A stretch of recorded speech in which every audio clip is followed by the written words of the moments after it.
All right, Reynold Glover. 12-year-old accused of murder. One man, crime wave.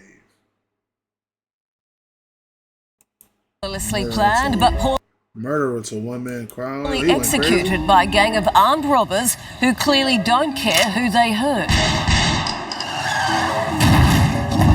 He lives his life according to the title of rapper 50 Cent's 2003 album, Get Rich or Die Trying.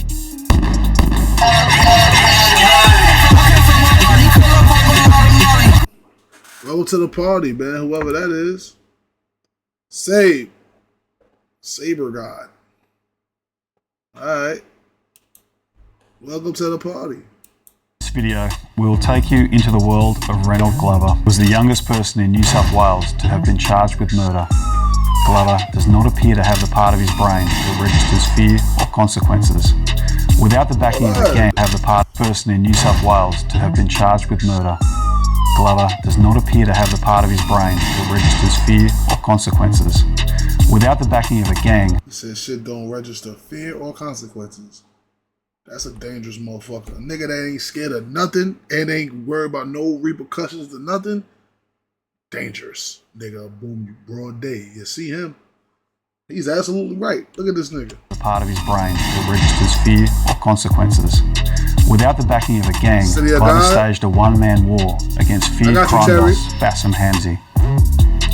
Reynold Glover, whose transformation from a 12-year-old charged with murder into a feared member of Sydney's criminal underworld can now be revealed. Glover was charged over 6 armed robberies of cash-in-transit vans in 2009, where about $6 million was stolen. After a marathon trial, he was found not guilty of all the charges. In a twist, he was later jailed for perjury after police secretly recorded him admitting to his involvement in the robberies. So we're here outside Cranbrook School in Sydney's eastern suburbs. It's the most expensive school in Australia, and its alumni include Sydney's elite like media identity James Packer. On the 25th of May 2009, it was the site of arguably the most daring and brazen robbery committed by the armed robbery gang. At about 8:30 in the morning, they drove a stolen BMW with heavily tinted windows through the front gate of the school. They parked in a parking spot outside the administration. City of God is a movie? Or it's a show? Building and waited for up to 2 hours for an armor guard truck to arrive. I've never seen it. 2 students of the school walked past the BMW and pressed their faces against the glass in an attempt to see who was inside. But the glass was tinted so dark they couldn't make out the 3 men inside.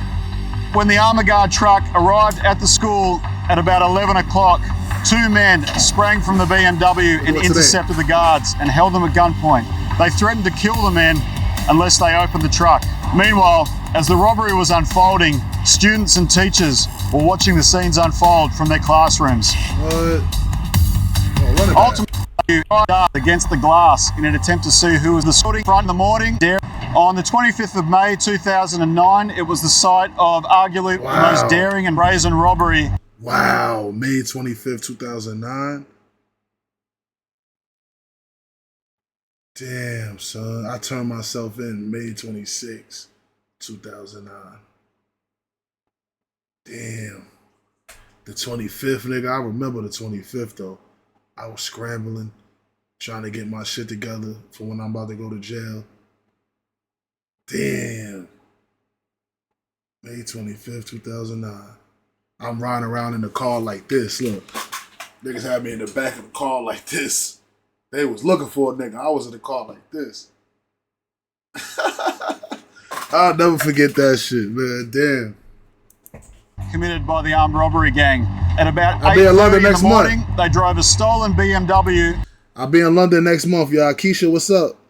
I'll be in London next month. We live on Kick. Pull up to the Kick. Windows through the front gate of the school. They parked in a parking spot outside the administration building and waited for up to 2 hours for an armor guard truck to arrive. That's what you call camping. You gotta have patience. Camper. You gotta be a camper. Some niggas don't be having the patience. Sit out there and wait. 2 students of the school walked past the BMW and pressed their faces against the glass in an attempt to see who was inside. but the glass was tinted so dark they couldn't make out the 3 men inside. When the armor guard truck arrived at the school at about 11 o'clock, 2 men sprang from the BMW and intercepted the guards and held them at gunpoint. They threatened to kill the men unless they opened the truck. Meanwhile, as the robbery was unfolding, students and teachers were watching the scenes unfold from their classrooms. Ultimately, the robbery was unsuccessful. The truck's security mechanism kicked in and the robbers could not infiltrate the truck. They had to settle for stealing $3,000 in cash and they fled down this road right here once police arrived. Bro, niggas did all of that for 3 bands. Bro, those niggas did all that for 3 bands.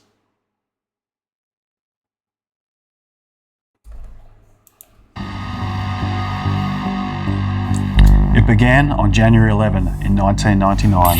A then 12-year-old Glover, wielding a metal pole with his face covered with a balaclava. That little nigga looked 20. Nigga say he 12 right here. This little nigga looked 20. This little nigga looked 20. Faced down 56-year-old Ralph Terrence Mason during a home invasion with 3 other youths. Minutes later, Mason was dead and Glover was later charged with murder. At that point, he was the youngest person in New South Wales to have been charged with murder, according to statistics at the time. About 1 year later, Glover pleaded guilty to robbery and company after the evidence could not prove he inflicted the fatal blows. Oh yeah, you're right. Glover's murder charge was eventually dropped. Instead, he pleaded guilty to robbery and company. And in October 2000, Glover was sentenced to a 2-year probation order and released. In the time since, Glover has transformed from a skinny kid from Marrickville into one of the most feared members of Sydney's criminal underworld. He has committed some of the most infamous crimes in New South Wales, stretching from his teenage years to a 2013 crime spree that has earned him more than 27 years in jail. But you wouldn't know it. That's because his identity has been suppressed by a court for the better part of a decade. Glover's name was suppressed because he had so many overlapping criminal cases. The crimes all received major news coverage. But until now, it has never been revealed that Glover was either responsible for committing them or was linked to them. Okay, so he probably wasn't 12 in them pictures, because he's definitely not 12 right here. He's a grown-ass man. The crimes of Glover or his extended gang have embroiled celebrities, drug dealers, a high-profile restaurateur, and some of Australia's most feared organised crime figures. The most brazen moment of Glover's criminal career came in 2013. Without the backing of a gang, Glover staged a one-man war against feared crime boss Bassem Hamzy. It ended with Glover shooting a member of Hamzy's family through the front door of their home. In 2009, Glover was charged but eventually found not guilty of staging daring armed robberies where $6 million in cash was stolen by men using assault rifles and stolen sports cars.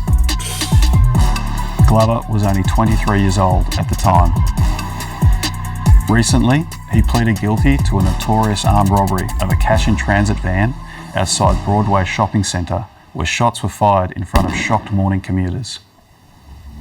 So on the morning of March 4 in 2013, this area here was crawling with people. You had students heading to one of the local universities, you had workers grabbing a quick coffee before they headed to the office. But none of that stopped Reynold Glover from attempting to rob a cash-in-transit van right here. That day, he was playing the role of armed robbery educator. He'd agreed to teach a Sydney crime figure the best practice on how to hold up a cash-in-transit van. So when the truck pulled up, Glover and a number of other men jumped out of a stolen Audi, and the same formula, one using an assault rifle, another using a semi-automatic pistol, attempted to hold it up. Glover also had to be quick that day because he was due to face the Downing Centre local court, which is about a kilometre east from here, on other charges. The robbery was unsuccessful and here that day because he was due to face the Downing Centre local court, which is about a kilometre east from here, using a semi-automatic pistol, attempted to hold it up. Glover also had to be quick that day because he was due to face the Downing Centre local court, which is about 1 kilometre east from here, on other charges. Bro, this nigga went on a lick before court. He's the real demon. All line. Robbery was unsuccessful, and Glover and the other men could not infiltrate the truck, so they had to flee with nothing. Glover was charged, and it marked the last court case he had before the courts, and he pleaded guilty to it in July. A judge once said Glover is an anomaly because he does not take drugs or abuse alcohol. Glover once told a friend that he lives his life according to the title of rapper 50 Cent's 2003 album, Get Rich or Die Trying.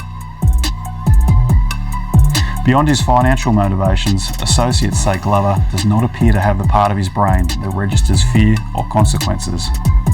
But strangely, he's also known to be polite and intelligent, but it's best not to get on his bad side because he keeps a list of enemies he plans to kill or injure. Currently, Glover is partway through a maximum 27-year jail term for some of the crimes just mentioned. Damn. Free that nigga, man. He don't mean no harm. He don't mean no harm. Free him.